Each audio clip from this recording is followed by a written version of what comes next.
یاد رکھو ایسا وقت جدو آندا ہے نا تو قوماں دا امتحان ہوندا ہے، تو جڑیاں امتحان وچوں پاس ہو جان اللہ انہاں نوں انعام عطا فرمائے۔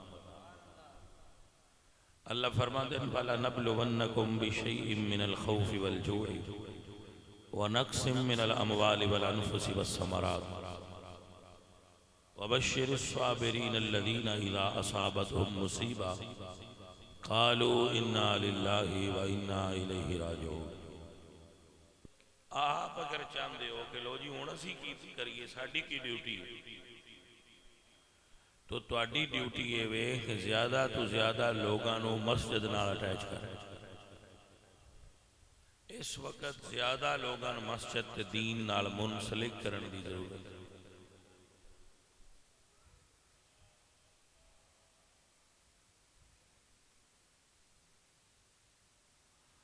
کیونکہ مسجداں خالی ہون تے قوماں روحانی اور دینی ترقی نہیں کرنی۔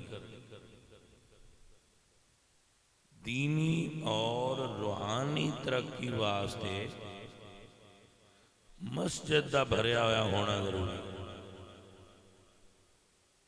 اور میرے بچیاں دا جو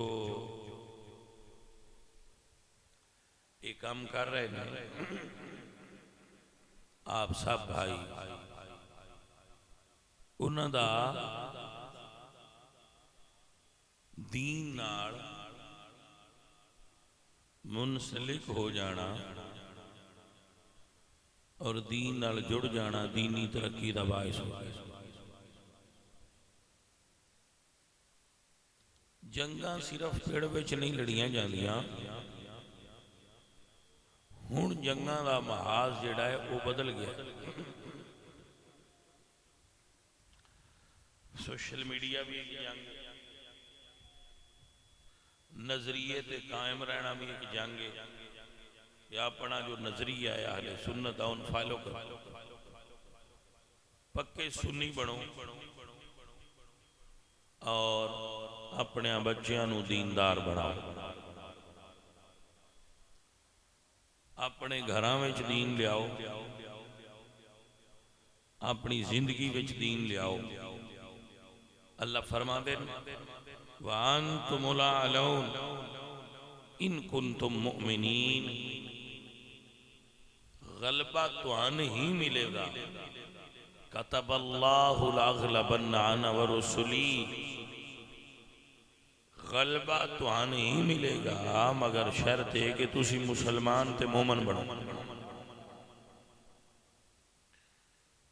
تائیں کسے شاعرہ کیا نا کہ نظر ہو خواجہ کون و مقام پر گر نثار اب بھی، تو ہو سکتی ہے نازل رحمت پروردگار اب بھی، فضائے بدر پیدا کر،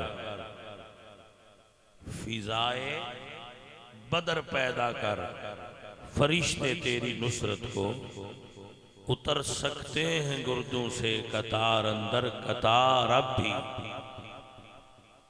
اگر گردوں سے فرشتوں کو اتارنا ہے تو اللہ فرشتیاں نو انہاں دے نال ہی مددگار بناندا ہے جڑے ایمان دے مضبوط۔